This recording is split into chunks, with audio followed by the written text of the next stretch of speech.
We're back on the road. On the road again. The dynamic duo, as Richard R. Blaster, I believe it was, called us on Twitter yesterday.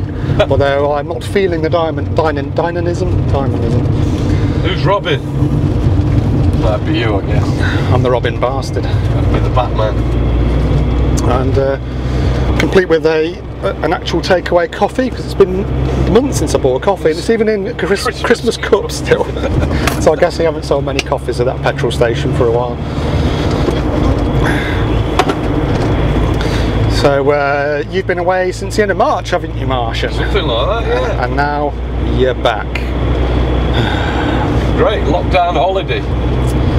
Indeed, and apart from frenzied masturbation, what else did you get up to? Well, I partly cleared out my garage. It's nearly done. There's that much crap in my garage. Oh, so the usual Nige Marsh job then. You started it but didn't finish it, despite having 2 months off. Yes. Took down a concrete shed. I got a massive pile of wood that the wife is trying to burn in a little burner, a little bit at a time. You got wood for your wife? I did. I got wood for your wife as well. Got down the shed and I got wood for her. And played me guitar. Loads of guitar played. And watched, Christ, dozens of films. Dozens. Oh yeah? Couldn't even name them. You know, you watch them and it's, after a while they just become, you watch one, you've forgotten it before the fucking day's done. I did a podcast last night with Hit the Lights, Gary from Hit the Lights podcasts, which won't be out until later in the year, but he asked me at the end what my favourite film was, and I said 2001. I do like 2001. I don't know. What would your favourite film be? I find 2001 a bit slow. In places it's boring, and I think it's made to be boring. I think it's made to be boring in certain... You've got to appreciate the direction of a film that was made in the mid-60s and which predicted technological innovations at the time. No CGI in that, mate. No. Not like your modern day crapics. Turn left, then turn film. right. I thought about this the other day. I mean, Goodfellas is a cracking film. Oh yeah. Goodfellas, Casino. Yeah. Not so much The Irishman, didn't enjoy that much. Turn right. No, not so much. That was just Netflix going, let's get the gang back together and... CGI on the faces. Yeah. That was boring, I thought. Well, I'm not sure if I've got a definitively best film. High School Musical 3, where do you stand? What? High School Musical 3, don't pretend you've never heard of it, because I know that you're a big fan. I've heard of it, but... Speaking of which, I've we've got the High School Musical 8 ball there. Give it a shake, Martian, and let's find out how today's going to go, because today we are going to go and install the supply for a hot tub. Okay. Will today go swimmingly well? 8 ball. We have a foggy mess. I can't read that. Oh, that's actually what it said, a foggy mess. Oh, hang on. Start something new. Well, we're starting a new hot tub installation. A new host. So that's not telling us how it's going to go, though. No, that's just stating the bleeding obvious. Yeah. Let's try again. Your head's in the game. Fucking A! Yes. You know it. And we're doing this job for our good friend Phil the fucking Plumber. We've done quite a lot of work for Phil the fucking Plumber, haven't we, over the past few years? We first did work for him, I think it must have been back around 2015, something like that. Yeah. The only problem with Phil, he's a fucking plumber. Yeah, and well, you can't have everything, can you? Nice chap though, nice chap. So we'll go and see Philip, and although we're going to do this work for Phil the Plumber, there's not actually any plumbing involved, because it's an electric hot tub. It's a bit of a beast, a 29 amp monster. The manufacturer's instructions require a 40 amp supply, so we're going to go and stick it on its own little subboard, take an armoured feed out to the garden. The weather forecast said it was wall-to-wall sunshine, so Nige just got his silly hat on. I mean, who'd wear a silly hat to a job? I don't know. Nige just got his hat on, hip hip hip hooray! And the fucking clouds have rolled in. Mind you, cloudy. we are doing the job in Worcestershire, which is a bit off our beaten track. It's like a good sort of 45 minutes to an hour away. We don't normally like to leave sunny Warwickshire, but because it's a job for Phil the fucking plumber and he's a mate, oh, well, we'll take it up the arse on this one, won't we, Nige? And go a bit out of our way to not so sunny Worcestershire. Maybe it'll come back out again later. It's still early, isn't it? You never know. Or maybe it won't. Mind you, we'd only got sunburnt anyway, wouldn't we? Yeah. I got sun cream. It's still going to be hot, even if it's cloudy. Yeah, as long as it's warm. I haven't bought any kind of jacket or anything. So. You won't need a jacket today, mate. Stuck behind a tractor with a load of fucking shit on the back. Fucking hell! There's a car on its side in a ditch. Oh shit, yeah, look at that, what the fuck? How are they even getting that angle there? That's just mad. They just came round that corner way too fast to cross. Wow. Yeah. The old Tinker's there as well. Yeah. Look at this. Jesus, she looked rough. Mind you, you would, wouldn't you, if you lived in a fucking caravan? Yes, I've heard my voice on the video so many times, and I know many people hate the sound of their own voice. But I've decided to try and change my voice. You decided to change your voice? Yes. You're going to start speaking like a lady? Yes, I am. Lady! No, because I tend to speak like this. I speak from the throat here. And I need to speak more naturally from my chest like this. That's my natural chest voice. It's deeper, it's more authoritative, and I can go quite low if I want. So if I speak from my voice, more relaxed, I don't know what it sounds like because I haven't heard it. Oh, you still sound like a twat. Maybe you need some more throat lubrication if you'd like to just pop your head down here for a moment. Maybe I do. This is my new voice, by the way. You'll never hear the old voice again. I've just switched. There we go. I now speak like this. And I laugh deeply as well. So basically you sound like Father Christmas now. Yeah. When I've grown grey enough, I will be a Father Christmas at Christmas. In a shopping centre for children and money. Well, you'd like that, wouldn't you? Sticking the kids on your knee. Now then. I'm going to see how long I can keep up my new voice for, and bollocks, we've missed a trick here. Here's me getting this fucking substandard Costa. The petrol station up here serves the best coffee. Yes. Doesn't it? We always treat ourselves to a Grafton Flyford coffee, because today we're going to Grafton Flyford, which, if you don't know, is between Upper Snodbury and North Piddle, and not far from Cockshot Lane. But this petrol station here, this Mirko, mind you it's closed, look. Oh no, it's not, it's open. They do one fuck of a cup of coffee. Yeah. They got a, how do you pronounce it? Chibo machine or something? Chibo, I don't know how you pronounce it. It makes but yeah, it's a damn fine cup of coffee, and here we are. We normally, whenever we come out this way, stop off there and grab a cup of coffee from there, and we forgot all about that this morning. Could have gone there. Yeah, yeah, could have. Yes. Well, let's hope he's in after all this driving, because being a plumber, we'll probably turn up and find out he's not there. Nearly there. We are out in the middle of nowhere.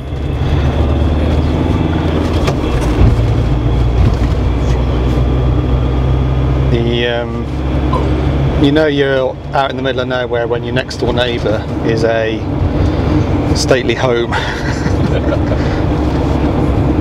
After 400 meters, you have reached your destination.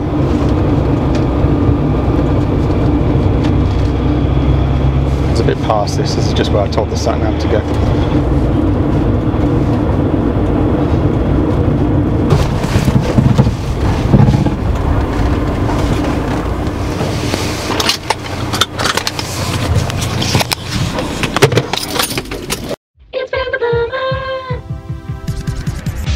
problems with your pipework, you need Philip in your place. Then the motherfucker's covered like bukkake on your face. Bother with your stopcock, a blocked up soil stack. Phil the fucking plumber will come and sluice your cack. He's Phil the plumber. He's Phil the plumber. When it comes to plumbers, what you let in? You don't want some dirty fuck who shits into your bin. Plumbers ain't all like Phil, despite what you may think. Pouring through your pants straw and pissing in your sink. Slap you with an invoice, what almost leaves you reeling. All because the loofler shot your shit onto the ceiling. Hard to argue with a man who may go off the rails when you see your own feces is stuffed under his nails. He's Phil the plumber. He's Phil the plumber. Phil the fucking plumber is a gentle, see you right. No missed appointments, shocking bills or any of that shite. Good old Phil, he gets things done, don't fuck you into ass. Only thing to mention, motherfucker don't do gas.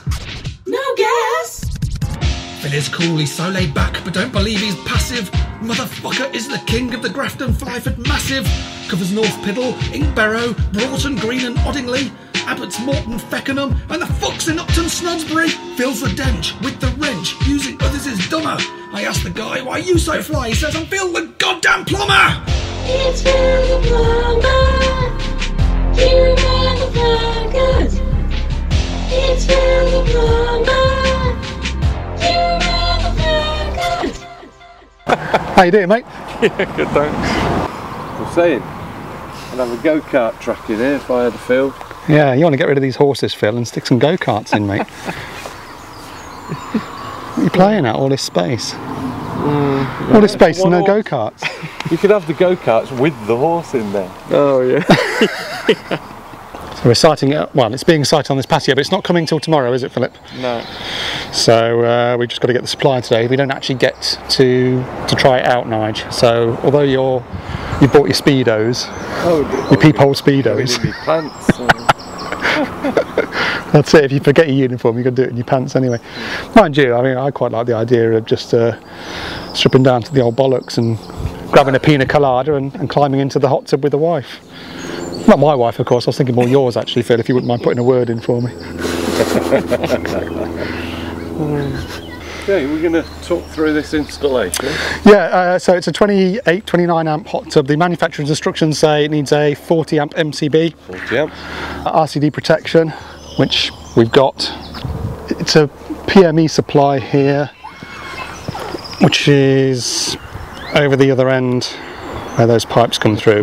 Behind there. So the idea is to come out, cleat a 2-core SWA out to here, where we will stick on an isolator, rotary isolator, 40 amp.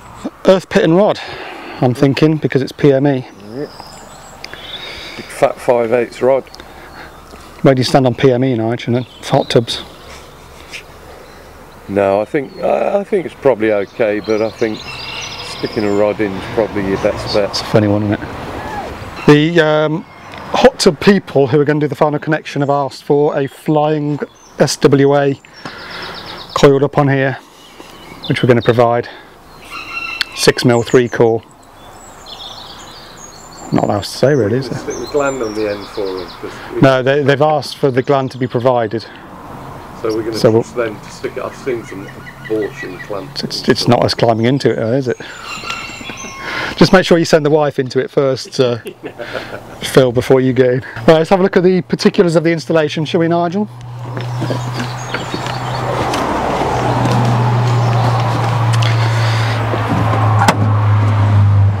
For a house out in the middle of nowhere, you'd expect perhaps it to be TT, but it doesn't look like we've got PME here. 100 amps, no gas. Oil service you got, isn't it? Yeah.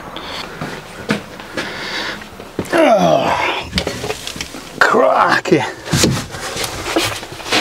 You got this beast fresh off Noah's Ark. A more modern board here. Everything hanging off a 30 milliamp RCD at source. Oh no, that's just feeding that board, isn't it? Someone's retrofitted an RCD for that, and this has got its own. We're not using either of these. Got a fresh new subboard for it. It's not even a subboard, is it? It's just going to go on the... Obviously we need to think about maximum demand. Although there's a lot of circuits here, there are just a lot of splits, so we have done stuff here before, haven't we, and notice there's a lot of splits. We've got a Henley block here. You said there's a spare way on that, Nige? 2, I believe. So we're hoping to just splice off the Henley block. We'll put in a subboard, probably on this wall over here, Phil, if that's okay. Yeah, that's fine. I suspect. Because that would be, should be able to just drill straight through them, can't we? That's right. Is that the outside wall there, is it? We've just got to double check the measurement. But Yeah, somewhere there, yeah. Right, so we should just be able to bosh straight through. Hopefully it's not at the back of the gun cabinet, because that's bolted in. Back of the what? Gun cabinet. Did you say gun cabinet? Yeah. Do you have firearms, Philip? Yeah. Plumber with firearms. Fucking hell, I'll tell you what, we better be careful when we invoice this one, Nigel. That's it. Just keep on your toes. What you got in there then? Sniper rifles? Just the shotgun. Just the AK-47.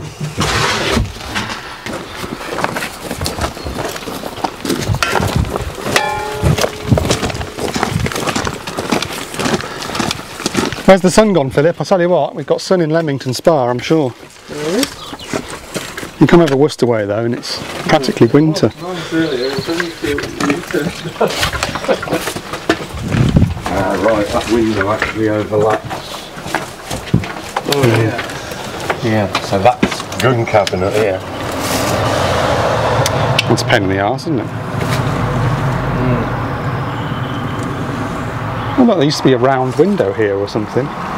These two, not this bit, but this used to be joined at one time. This was all joined. Oh, was it? Yeah. Yeah, that's a bit of a... Okay, yeah, so if that is in line with the gun cabinet, if we did a diagonal, yeah. Yeah, we'll do some measurements. Yeah. See what we can see there. The plan is to put a hole in at a high level above the gun cabinet because the outside wall is behind there, so we can't really get down at a low level, which is ideally where we're going to need to be. So we're going to have to bring this in at a higher level. Oh, there's already a hole there.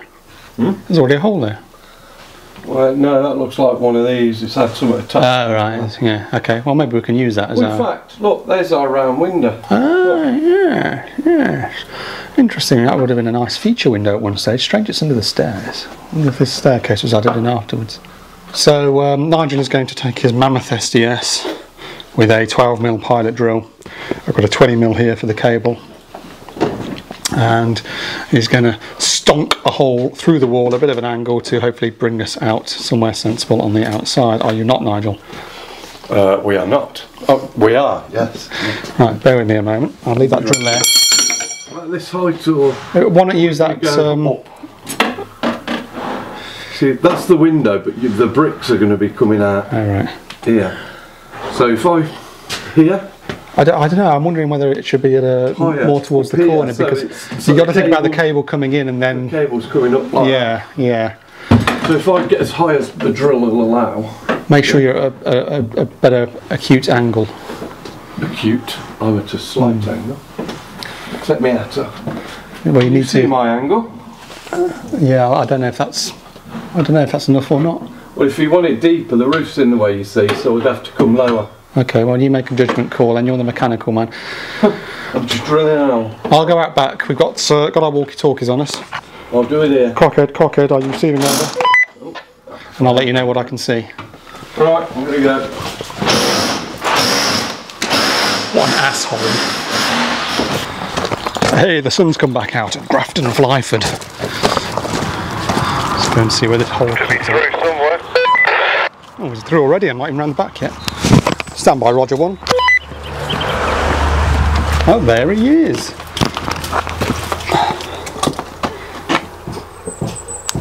Cock on, mate. Good placement. Of course, it's just the way I do it. I'm going to stick the 20mm through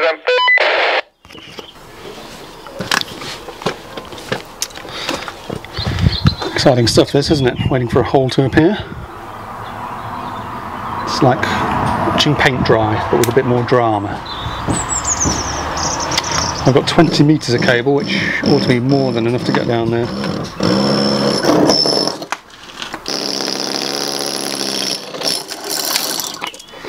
Soundo Mac. Let's run this cable. Look at this. Prick. Now just ripped me off on the Huel. So now I've had to go and put a sticker on mine saying "Real Boy" so that I can distinguish from mine and from his coronavirus infested awfulness. I don't know if it was ever established on film before, but I was the Huel. Anyway, no one's interested in your boring stories, Nigel. Dave ripped the piss out of mercilessly because I had Huel. But now look at him. Now look at him. With his silly haircut and his fucking labelled Huel. A Real Boy bottle. I'm going to make you a label that says loser. Whoosh. With the mechanics started, we'd better take a peep at the plan for hooking this beast up electrically. We don't intend to piss around with Phil's existing consumer unit arrangement because, frankly, it's pretty ancient. There's little room for expansion, it's not suited for the additional loading requirements, and it doesn't appear to have been inspected or tested any time recently, something I shall have to give Philip a robust dressing down for. But as we saw, we have the PME intake going through the meter to a Henley block inside the house, where it splits between two boards, one of which having additional protection via an external RCD, the other having such integrally. So forget that bollocks, as it's nothing to do with us today. Instead, we're going to be putting in a small new enclosure equipped with devices for earth fault and overcurrent protection. This being an Amendment 3 metal enclosure, we'll hook it up to an earthing terminal of the installation, which is directly adjacent to it. At the far end, we'll be putting in a 40 amp rotary isolator as required by the hot tub manufacturer. This will link back to the new mini consumer unit via a 6mm 2-core SWA with the armoured sheath earthed from the PME. This earthing is just for the steel armour.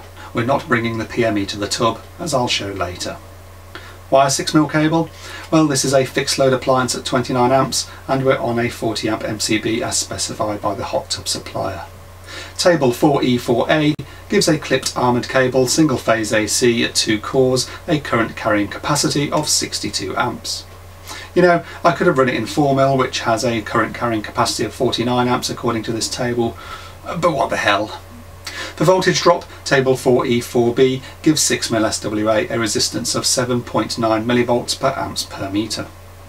So a resistance of 7.9 mV per amps per metre multiplied by a load of 29 amps multiplied by a distance of 20 metres equals 4,582 mV, which divided by 1000 to convert to volts is 4.582 volts dropped, or about 2% based on a 230 volt supply. Table 4AB in the regs gives us an allowance of up to 5% voltage drop or 11.5 volts assuming a 230 volt supply, so we're well within that here. Had we used 4mm cable with its resistance of 12 mV per amps per metre, then the volt drop would have been 6.96 volts or 3%, so that would have been a viable option too. Technically, and perhaps pushing the point a little, we could have dropped it to 2.5mm as that's rated to 36 amps in this configuration according to table 4E4A, and that would have given us a volt drop of 11 volts or about 4.8%, which puts us on the limit. But then we would have had to drop our overcurrent protected device from 40 amps to 32 amps, and the manufacturer has specified a 40 amp, so 4mm was the minimum cable size we could have gotten away with here. Coming off the rotary isolator is a flying length of 6mm 3-core as requested by the hot tub bods, who will be turning up the day after to hook this thing up. We have a dedicated CPC in this armoured cable, but it is not connected to the PME earthing. Instead, we'll be hooking it to a local earth rod separate from the supply earth. To rod or not to rod, that is the question. Many would just say export the PME so the tub is connected to the supplier earthing, and you know, that may be fine if the thing is double insulated and on a decking platform or such. But this hot tub, like most of the fixed ones I've seen, is not a class 2 appliance. It does have earth parts, even if they're not directly touch contactable by those sitting among the bubbly bits. You usually have to remove a panel to get to the earth metalwork, but who's to know how this thing will be used in the future and whether that panel will be removed or broken, leaving metalwork exposed to bathers or someone performing maintenance tasks. It If we're to connect it to the supplier's earth as pictorialised here, the argument against that is what happens when the neutral fails, of course, and this has been something that has dogged the electrical vehicle charging industry for years without clear guidance coming from the powers that be, who seem to retain a fucking hard-on for watching street sparkists squabble amongst themselves about what is or isn't right and what is or isn't practicable. But anyway, we do have the risk that the supply neutral may fail.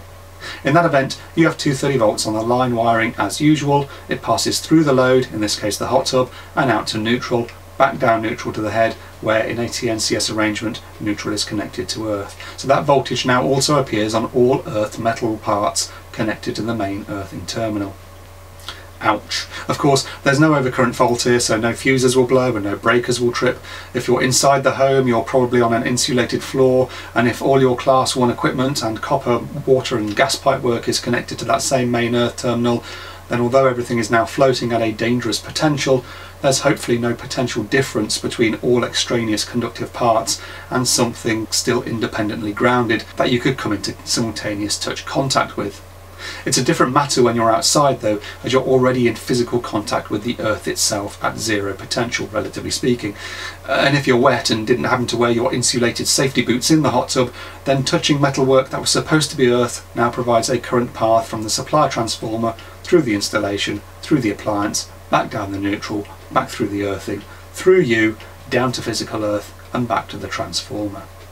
The circuit is complete, and Doris here is now inadvertently a part of the wiring. As for the RCD in that consumer unit, well, you may think that would still trip if you're providing a downstream path for current to leak to earth, but it isn't really a downstream path. The current passing through the line side of the RCD goes through the hot tub and back down the neutral side of the RCD. It's only when it gets back to the head does that current then appear on the earth wiring, which it happily traverses to get to and then through Doris. There's no imbalance on the RCD in order to trip it. This isn't necessarily a problem if there are no earth metallic parts to touch, but besides the missing panel scenario, I don't know how conductive the treated water is in one of these things, and if there's a chance of current passing from metallic parts such as the pump through the water and through a person as they step out and contact the ground. Well, that could be you lying on your patio with your death grip firmly wrapped around your pina colada and liquid ice shite seeping out of the legs of your speedos. Not a pretty picture for the coroner, and probably something that'll end up on the likes of Live Leak if your neighbour happened to catch it on their CCTV. If you look in the Electrician's Guide to the Building Regulations or in Guidance Note 8, it states that for PME supplies an earth mat or electrode of 20 ohms or less should be connected to the pool earthing terminal. My understanding of that 20 ohm figure is if the rod itself is connected back to the main earthing terminal, then its resistance of course needs to be low so that a large potential difference cannot exist between the main earthing terminal and the physical earth. Regulation 702.410.3.4.3 is what specifies this requirement. The more you look into it, the more you start convincing yourself that regardless of whether you use the PME or a rod, a ground grid or mat should really be employed to negate step voltages.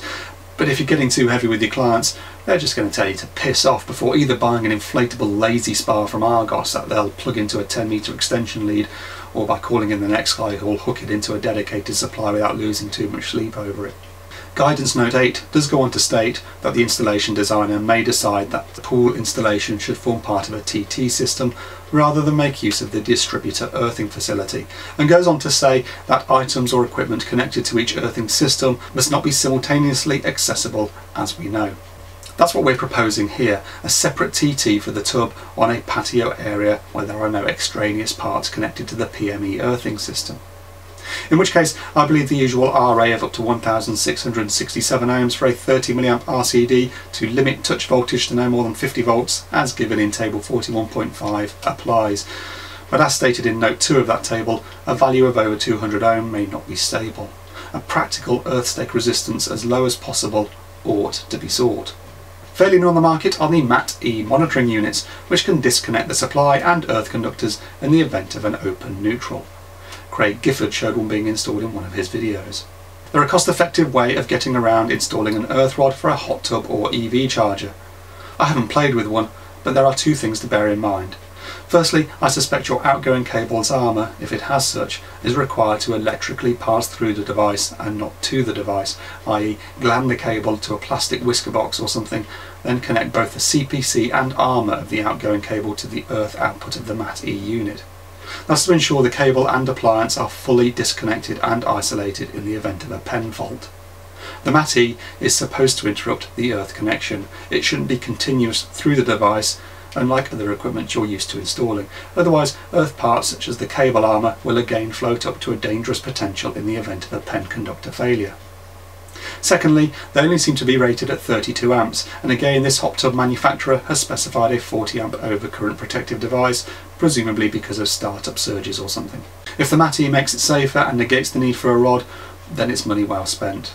It's not going to float for us here, but as we're out in the sticks, I think we can sink an earth rod without too much worry of unwittingly hitting anything other than an Anglo-Saxon horde. In a more urban environment, where there is a risk of boshing through utility services or getting a poor resistance from loose groundwork, I'll take the MAT-E up the arse any day of the week over the risk of sinking one or more rods into something I shouldn't. Going back and ignoring the neutral here, why have I earthed the armoured sheath of the supply cable from the supply end rather than the rod end? Well, you could argue for either. One might say that a penetration of the PVC outer sheath would expose the armour, and if you're outside in direct contact with physical earth, then it's better for that armour to be connected to the rod so that it's at the same potential as the ground you're on. But then what if something manages to penetrate the cable, which I've seen happen a few times by landscape gardeners and their overzealous use of mini diggers? Let's say this cable gets pierced and mangled with a direct line to armour short. What's going to happen if on a rod? Circuit breaker trips? Well, no, probably not. It's Ohm's law. Let's assume we did manage to get a 20 ohm reading on our rod. We'd be pretty pleased with ourselves and tickling each other's balls for that, but a direct short line to rod via that armour would be 230 volts divided by 20 ohm, which is 11.5 amps. Well, that's not going to trouble a 32 amp or 40 amp circuit breaker. It'll send the meter spinning a bit, but the rod will sit there sinking that fault current all day long. In our scenario, we have an RCD for fault protection at source, so it's a bit of a moot point really, as it's the RCD that will cut the power here and disconnect the fault path if the cable is compromised in this way. But for installations where the RCD is local to the hot tub at the load end and protection of the distribution cable is only via a breaker and the armouring itself, then you'd have to connect the armour to the supplier earth, as the low impedance of that will see the overcurrent protection correctly kick in should a short occur. A PME ZE reading is supposed to be a maximum of 0.35 ohms, so a cable damaged in the same way with a line to armour short but without RCD protection, this time earthed at source, would see a whopping fault current of at least 657 amps, ensuring operation of the breaker in a timely fashion. Anyway, as I say, in this case we have RCD fault protection at source. But the main reason for using the PME earthing on the armour was because it was quicker and more cost effective to gland the SWA onto the metal enclosure of our mini consume unit, and I would otherwise have had to terminate it onto a plastic whisker box or similar to keep the two earthing systems separate. It would also have meant both earthing systems would be in close proximity within that broom cupboard, which isn't a great idea considering a potential difference could exist between them, and Phil may end up having major work performed in there to update his installation sometime. Anyway, let's get this party started. Bitches!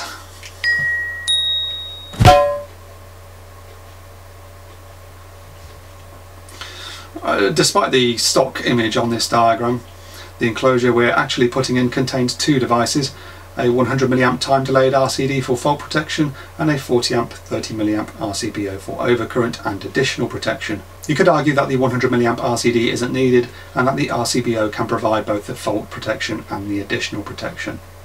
Maybe having the two devices here is a bit belt and braces, I don't know. I've seen RCDs fail like any other electromechanical device, so I prefer the two in line here with some selectivity between them, especially where electricity, water and semi-naked drunk people are going to be involved. In a line to neutral short, we have the RCBO overcurrent protection at 40 amps. In a line to armour short, again the RCBO ought to click it off in short order. In a current leak event, where for whatever reason current is going down the rod or through Phil the fucking plumber himself, the 30 mA device ought to click off the power with the touch voltage at around just 1.6 volts, going by the RA reading we later show on this rod. But if it doesn't, then the 100 mA RCD has its back, and even at that rating, the touch voltage will still be at a very low level if this device has to operate. Incidentally, the RCBO we're using is a 2-pole device. If installing a hot tub supply, I'd always ensure the neutral is isolated going out whenever the line is. So I don't know, this seems like the safest way to me, and I certainly don't want Phil the fucking plumber to spontaneously combust as he steps out of this thing to take a piss, although he might not bother at being a plumber and all. Well, either way, we want him kept safe. I mean, imagine having to find another plumber who isn't an asshole for us to partner with. Nightmare. The manufacturer instructions aren't very helpful. The manual is written for the North American market, and the fact that models are made for export isn't much more than a footnote. Certainly, there's nothing about earthing arrangements for UK installs, and hot tubs are a great example of a common installation not really adequately addressed in all the regulatory blurb and guidance notes, which is why opinions differ so greatly on how they should be installed. There are a few to see on YouTube. Nick Bundy installed one on PME, Craig Gifford used the Matty, and I've got the rod for Phil the plumber. We can all argue amongst ourselves about the advantages and disadvantages of each. But enough of all this, let's get this thing christened. Which one of you would like to don the nose snorkel and savour some submerged savoury sausage? Well, Nige, I was actually thinking perhaps one of the ladies might prefer to... Nige. I say, that's actually rather hitting the spot, old man. That furry tongue of yours works rather well, old boy. How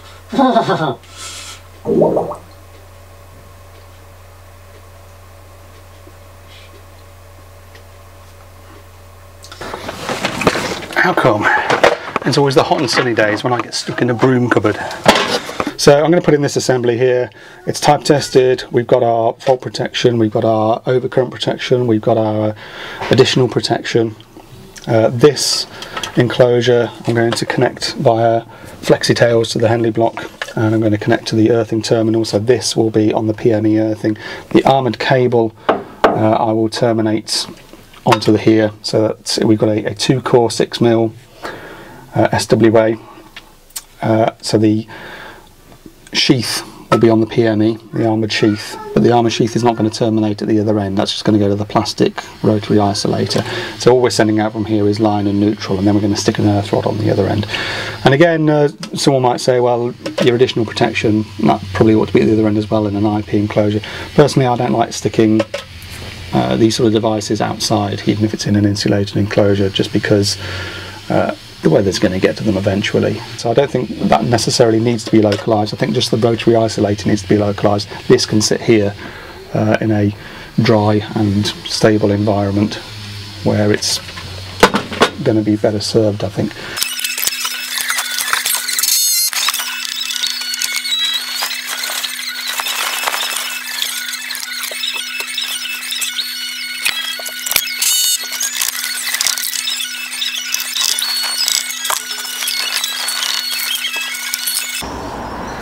What are you doing down in those bushes, you old donkey wazzock? I know what you're playing at. Trying to clip this cable. Yeah, right. Had your hands down your trousers a minute ago. Well, gotta have downtime. Everyone needs downtime. Speaking of which, Or uptime. I think it's coming up to time to have a swig on the old Huel or something shortly, isn't it? It's got to be a coffee break time. Tell you what, let me get out of this awkward bit, another cleat, and yeah, that's right. I'm going to go and drill a tails hole in my box, so I'll go and do that first. okay, well I'll do another one, and then I'll come out and we'll have it. I need a drink as it Have, have our 11s. Yeah. Is it 11s yet? It's gone 11s. Tell you what, Martian, it's glorious out here, isn't it? It's glorious, even for Worcestershire. Yep. The sun came good in the end. Did. Yeah. I can see why you've been slacking off out here, actually, old boy. I don't blame you. You've been slacking. You've seen how tight it is around there. Well, I've seen you taking all morning to put a few cleats, you lazy dick splat. I'm fed up with that. You're always fucking pulling me down, man. I'm just fed up with it. You gotta stop that shit. You should expect it by now, Nigel. You know what's in the job description. The job description says I'm going to take the piss out of you. Yeah. Yeah, it would seem so, wouldn't it? Where's my phone? Can you see my phone? No. I've left it in my hand.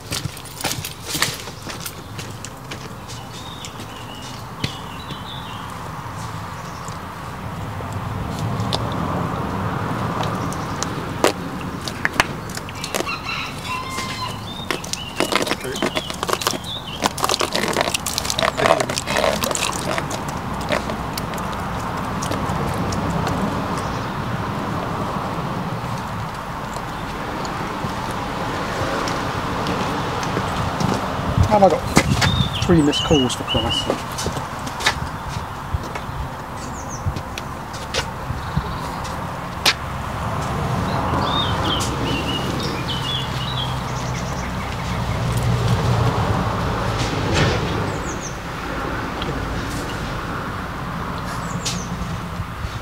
Right, it's taking shape in here. Unlike my haircut, which remains a ridiculous shape. So I'm going to cut the power, and I'm going to take an external impedance measurement, which hopefully will be under 0.35 ohm for TNCS rather. Keep up, David. Oh, these are all tangled. And that's just to verify the main earthing's okay. Not that we're using it for this thing other than to provide some earthing for the board and the sheath of the cable. But obviously we want to make sure it's okay. This is our main earth coming into here. So let's kill the power. Right, that should be everything off. And the fact that the lights have gone off, it's obviously a good sign.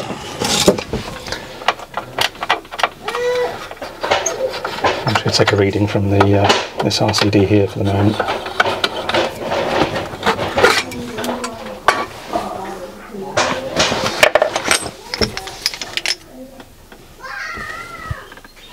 A lot of copper on show there, isn't there?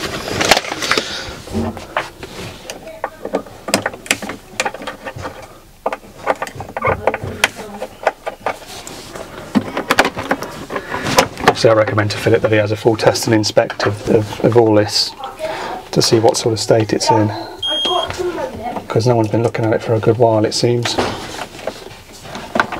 Let's fire up the MFT Pro for this one.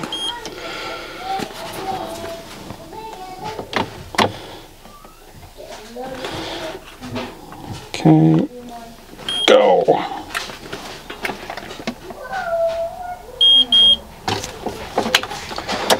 Getting a reading of 0.21 ohms and a fault current of 0.832 kiloamps. So that's good, that's all within spec. Next one I'm going to do is I'm going to hit the isolator outside so I can get into this handy block, and then I'll get my tails connected then. Main switch isolated and locked off.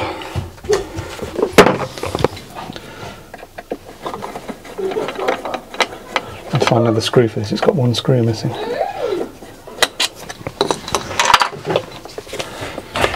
TIS859, let's prove that it works. Yeah.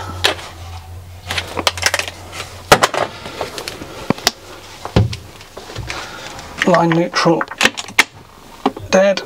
Neutral earth, dead. Sorry, line earth dead, neutral earth dead. Yep.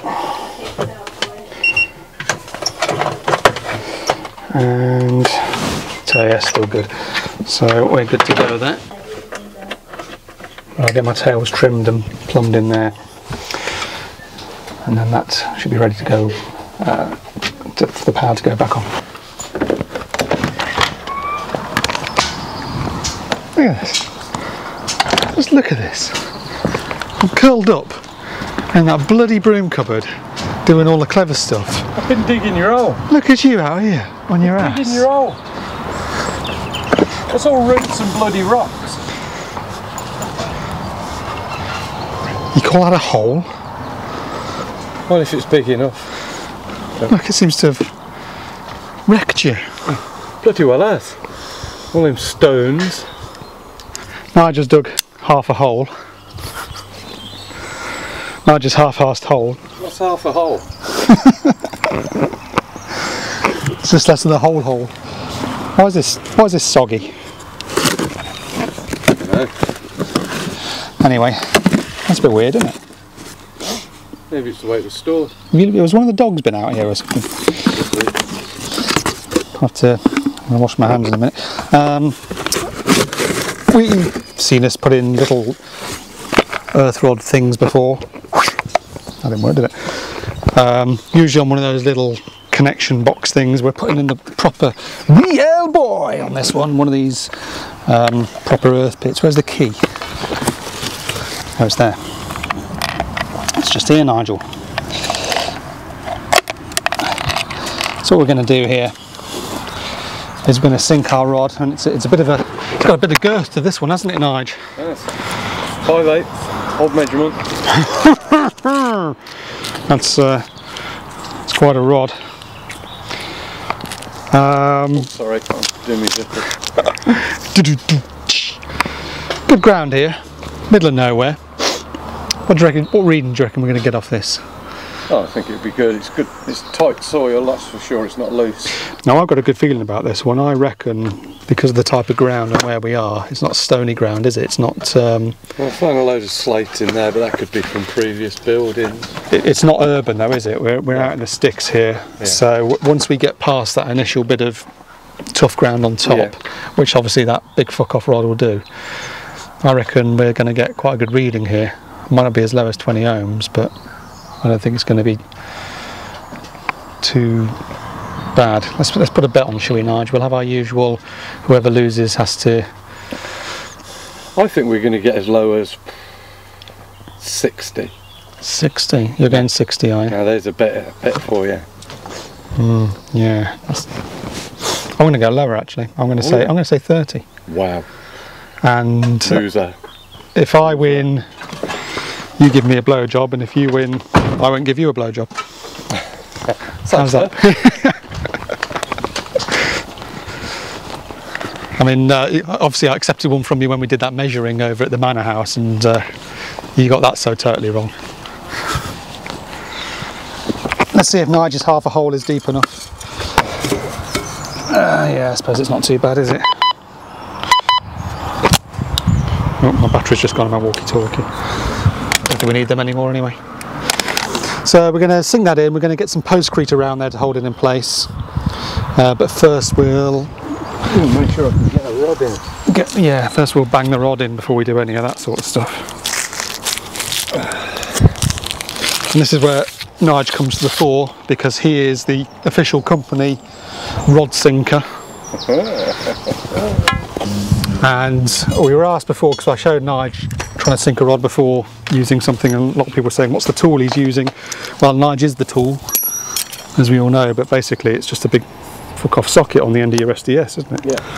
Just to hammer it down. Hammer time. Oh, would you like to do the hammering, old boy, and I'll take over the clever work as usual. I know, got my hand in it. Just put my knife away before one of these kids around here grabs it. Ah, fucking glorious out here. Look at this. Imagine having all this as your playground. Yeah.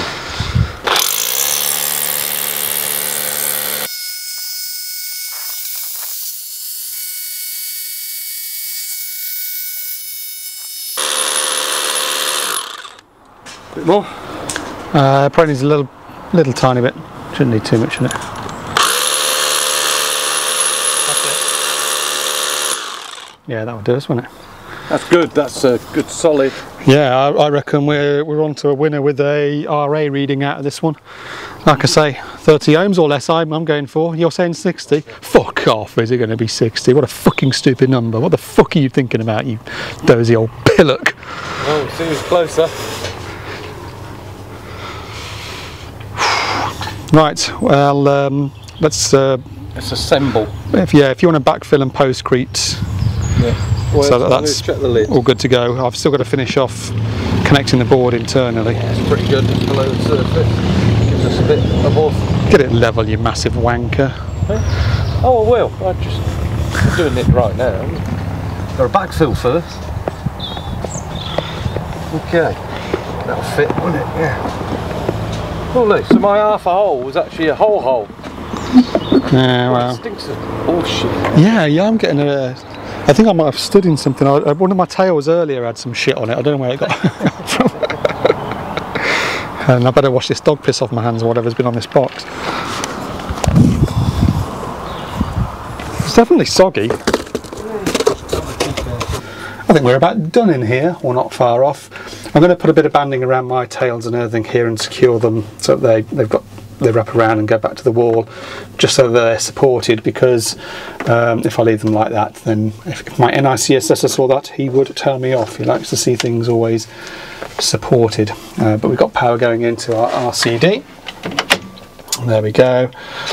And we got it all earthed, and it all works just fine. I haven't put the buzz bar link in yet, and that's because obviously we haven't terminated the other end of the cable yet. But we've got the earth terminated onto a lug at the bottom of the board here. I've actually used an IP gland for the SWA. That's obviously an IP gland's not needed here, but we only ever carry IP glands. That's all we buy. We don't buy the non-IP ones. I just think they're a better gland, but that's nice and solid. Line and neutral going into the load side of the RCBO. Like I say, I haven't put the buzz bar link in yet, so none of that's going to do anything much. I neglected to bring my ferrules with me. That's annoying, isn't it?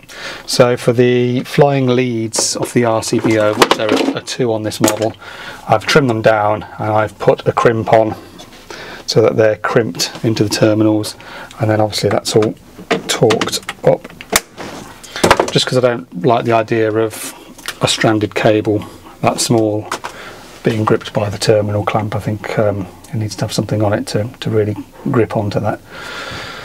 So we're good to go here. We just need to now terminate the other end of this, and then once that's done we can enliven this up, do some tests, and see what happens. Let me just pop that on. I thought for one horrible moment there that I'd put the board on upside down. But no, we're all right. You're all right, Jack. I'm just going to plop that on for the moment, just to keep anyone from having access to exposed live parts while Nige and I transfer operations outside and get the other end of this sucker terminated.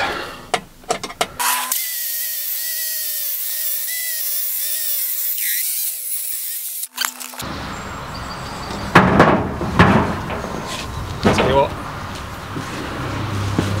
we weren't far off with that 20 metres, were we?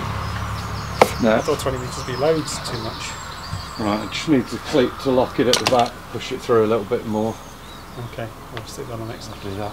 We're taking the all earth wire. soft and pliable. Oh, it does, isn't it? It's much nicer to do this in hot weather than in cold, isn't it, when you're really sort of fighting against it. We've taken the earth wire through a little bit of flex conduit. Unfortunately, like the ferrules, we've got to put flex conduit on them. We haven't quite got enough to get to the isolated position, otherwise we would have just enclosed it all away. It's not too important that. We could just clip that earth wire along the wall, but I prefer it to be in a bit of flex conduit just because it perhaps looks a little bit less wank and provides it a rudimentary degree of protection, but it'll have to exit out the top of the conduit and make it to the wall. Further up, I wasn't wearing my microphone for that bit, so I hope it came out alright. Oh, I forgot a screwdriver. What do you need? A posi drive. It's got a number 2 written on it. So, oh, it's a Phillips.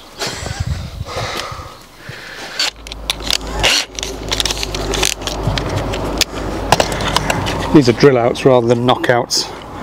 And these Armeg hole saws will make short work of it. Yeah, no cocking about. I do like these Armeg bits. Lovely.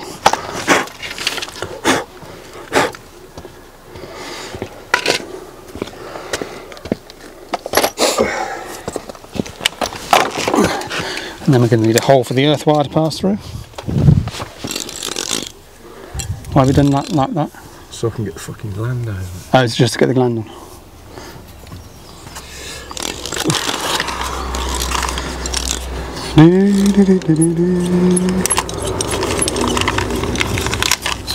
Ah!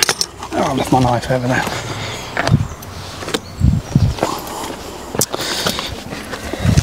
Again, the Boddington's knife.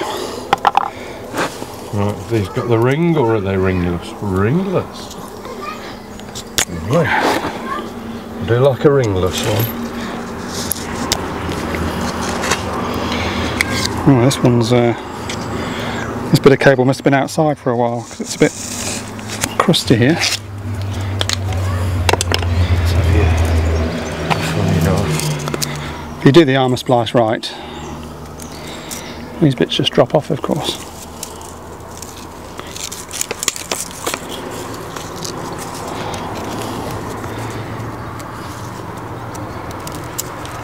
Has it got it on that? What's that? Has it managed it on that? Yeah, nice clean clean cut on this.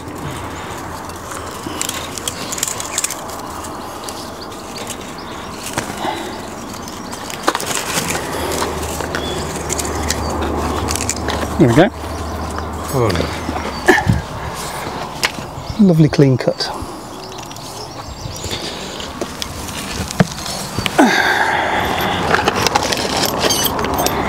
Oh, you put that fucker on. Oh my god, Martian. What am I doing today? No, I just forgot to put this bit on. Chop the tit off for me. Just put a bit of tape on this. What am I like today? I know, mate, but it's getting a bit near beer time, so if you could avoid making stupid mistakes. Let's get that on. Get this back on. Is this gland a bit big? I used the gland size chart for it. 2 core 6 mil. 2 core 6 mil. 6 mil, 2 core size 20. It's a size 25. How is that one too big then, if a size 25 is right? Think before you try and make a joke.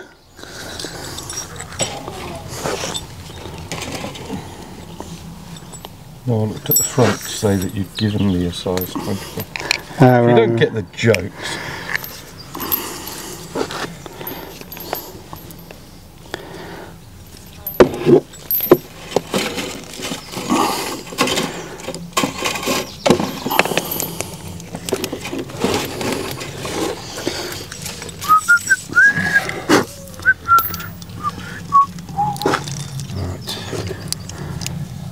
Here's your massive tool. There.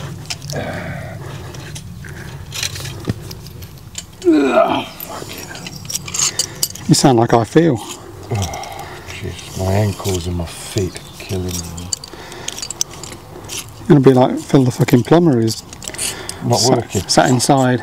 Yes. Why is he sat inside? If I were supervising workmen, I'd be sat outside with a beer laughing at them.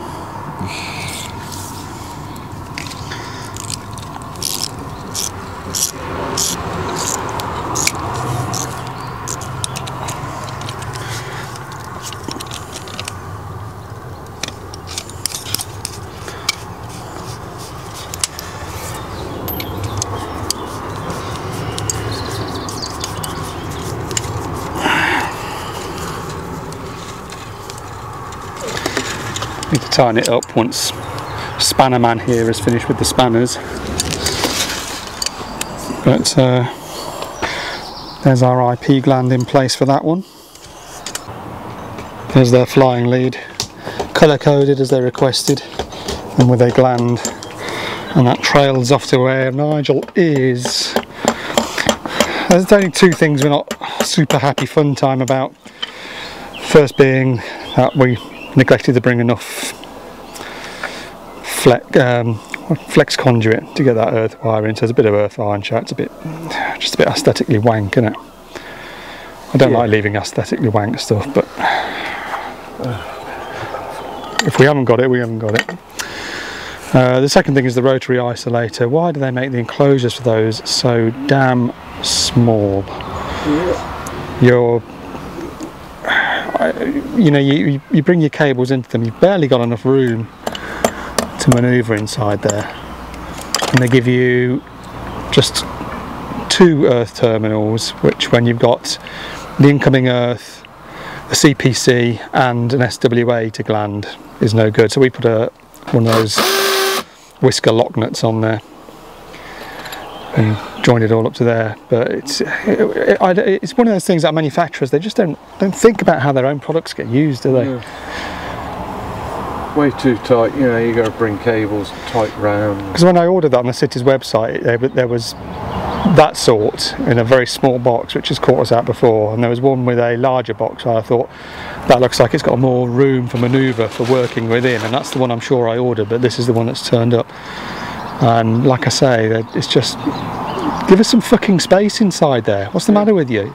You know that cables are going to come in and they need to get to the terminals, and we need to be able to move them around in there without them catching on the... What cost an extra bit of plastic, you know? Yeah. What, extra centimetre all round? Make the goddamn box a bit bigger, for God's sake. Oh, alright. First of all, let's crawl in here again. Got some banding around there so those tails ain't going anywhere. Labelling's in, and as usual there's loads of it. Because we're not doing the final connection here and someone else is, I mean, I hope that someone who installs hot tubs has seen connecting these up before and they're not going to be surprised about what they find here. But I've been very explicit to say that we have an RCD here, 100 milliamps for fault protection, and an RCBO for additional and overcurrent protection. Well, they work, so that's nice. But obviously what we're going to do now is we're going to power on and we're going to take an RA reading from that rod and see how good that is. Right, let's get an RA out of this thing, shall we, Nigel? Alright. You were saying 60 ohms. I reckon. Fuck off. You said 30. 30, I reckon. We've put down the postcrete, but it's dry still, so no, we haven't put any water on this. We haven't pissed on it. We haven't chucked salt on it. We haven't done anything to it except stick it in the ground. We do need to finish the postcrete off, but let's get a reading out of this thing while it's dry, shall we, and see where we are with it.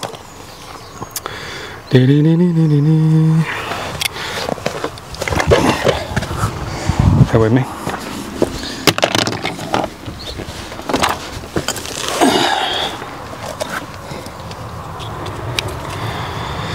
I haven't got the GS38 ends on my probes. Oh.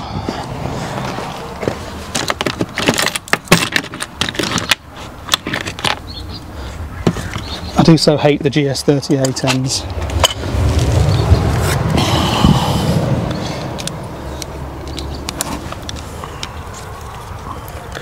Right, hopefully we're clipped fairly robustly onto here.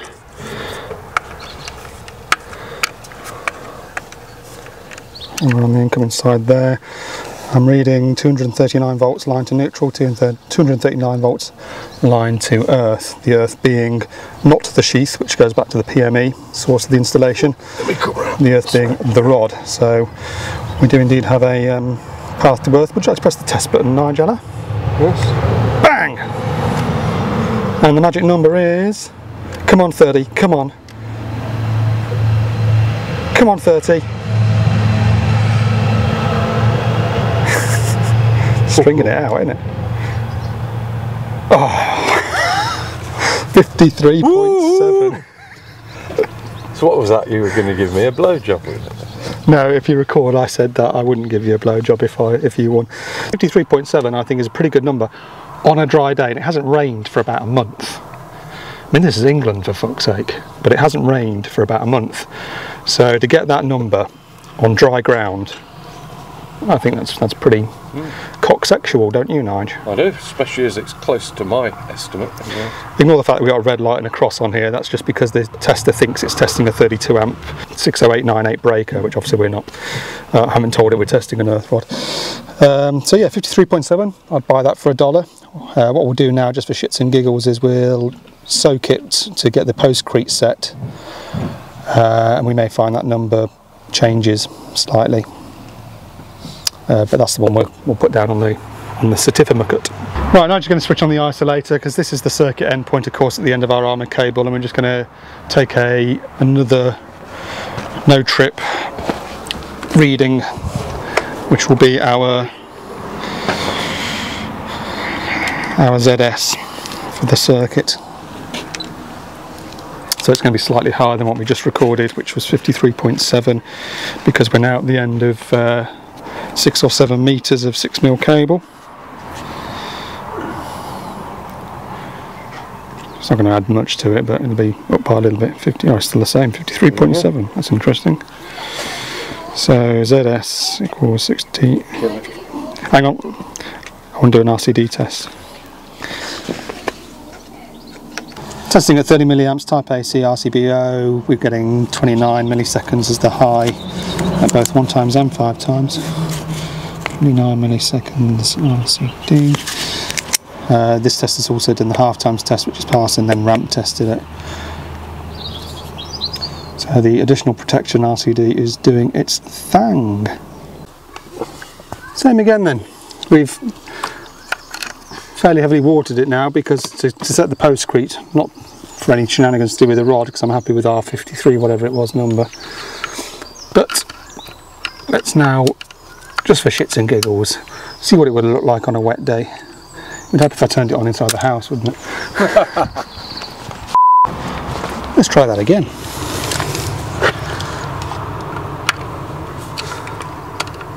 So as I say, it hasn't rained for about a month. We've had a very dry April and May. We're still going to get a red light on this because it's always going to report a failure if it's above 1.1 ohm, because that's just the way the test is set up at the moment. It's set up for 32 amp circuits. It might still be about the same as it was, or it might come down a bit. It's come down a bit, 43.7. Just goes to show then, you know, on a wetter day, you'd have got a slightly different number. I think we're done here, Nigel, and we should escape from Grafton Flyford. So we get one of those nice coffees on there. To be honest, mate, I'm of the beering, queering. Fair enough to me. But if you want one, we can stop off and get one.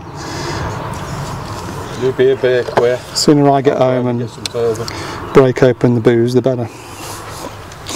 One last thing we're going to do today.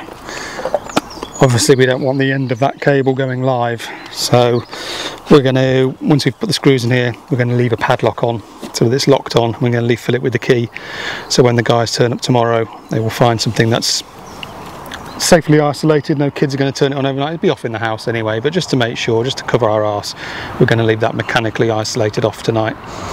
And then the chaps coming to fit the thing tomorrow can remove the padlock, connect it up, flick it on inside, and hopefully not call us with any queries, because shouldn't be any, should there? No. It's all real boy stuff.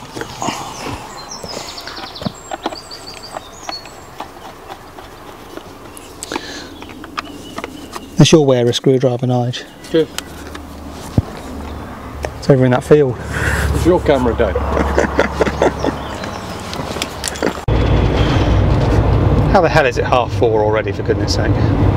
That's one of those days where you think this isn't going to take all day, and somehow it does. I mean, we cocked about with the camera a little bit, didn't we? We were filming stuff. On the face of it, you know, you're running a cable to an isolator from a new little board. Yeah, if you simplify it, it's the mechanical task, isn't it? That take the time. Yeah, cleating a nice straight line through a really thin area.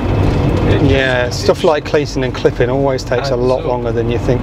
We need to invent some kind of gun where you just go and it boshes a cleat or something straight into a brick wall with no messing about. Yeah. Invent that, Nigel. Okay. Do it tonight so that we got it for tomorrow. Yeah, I mean, it's just, you think, well, there's half a day's work there, if that, you know.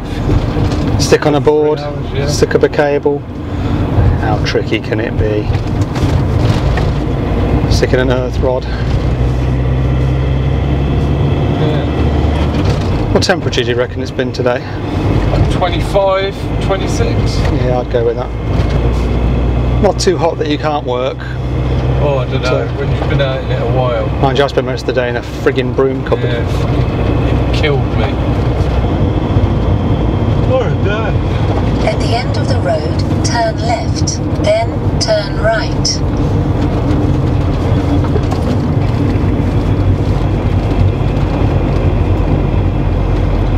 Turn right.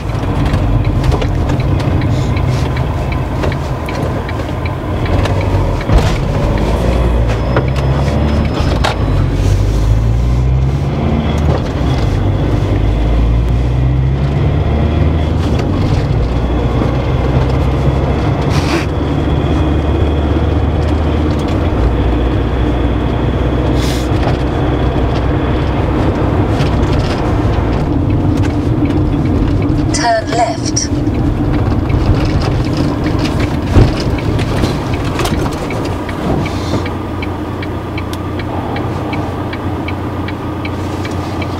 Lens legs. Logs, probably. Sorry, I ain't got any other glasses. All year round, let's go live. Log on.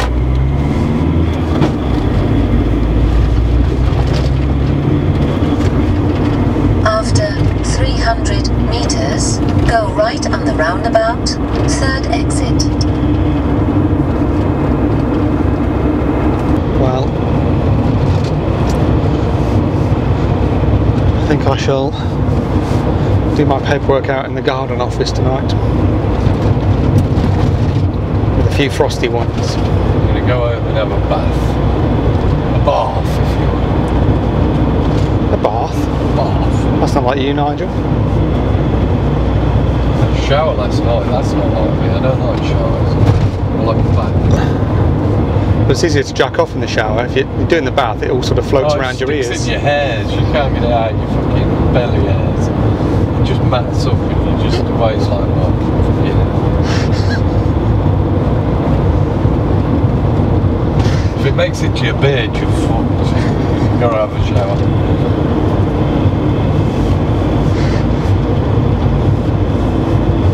There's a thought. Getting out of the bath once, and the wife going, "What's that in your beard?" You're going, "Oh, fucking hell, I must have blown my nose." You go, "I had a wank in the bath, stuck in my beard." That's not going on film. Oh, just thought I'd throw it in.